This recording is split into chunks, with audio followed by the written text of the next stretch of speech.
So I'm going to differentiate something that we all heard of value communication with something I want to call value clarity. So value communication is what this is all about. This is what we're all taught to do. How do we communicate our value? Well, I love this quotation. I think it says a lot. The problem with communication is the illusion that it's actually taken place.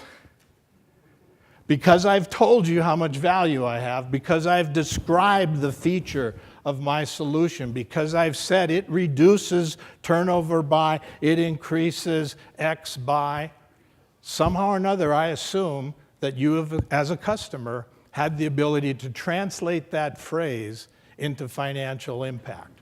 Well, what we're going to do for value clarity is, first of all, I need to connect this value tangibly into your business. And the way I'm going to do that, ask yourself, if you take a particular value amongst your featured benefits sort of thing, all right, what job in your customer's organization, what process in your customer's organization does that value actually affect? And again, value does not exist in your product. Value only exists in your customer's world.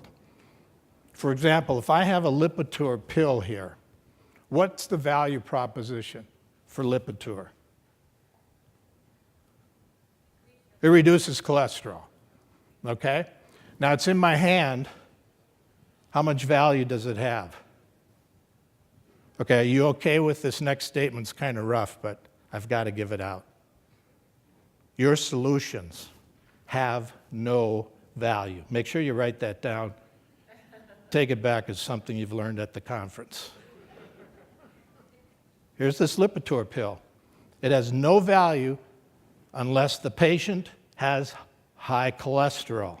As a matter of fact, if the patient has low cholesterol, it can do harm.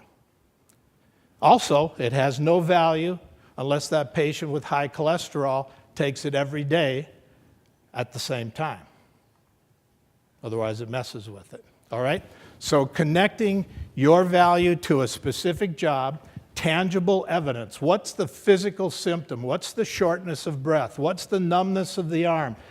What's the seeing spots before your customer's eyes when they don't have your solution? What are the symptoms you should diagnose for? That's tangible evidence, and it's affecting specific metrics in the customer's organization. So once we've connected it, then we're going to quantify it. And we're going to quantify it. We are going to build the formula. We are going to build the calculation. And your customer is going to look at that calculation and say, that is goodness. That is not biased towards the seller. That is actually a quality, thorough diagnosis. If I were to put my data into your formula, it would give me answers to questions I haven't thought of asking. Here's my data. And the customer will believe the number that comes out. Now, is this complicated? What's complicated? Is it complicated?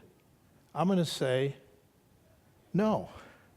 Because each little piece you're going to look at here is very simple and it's very understandable.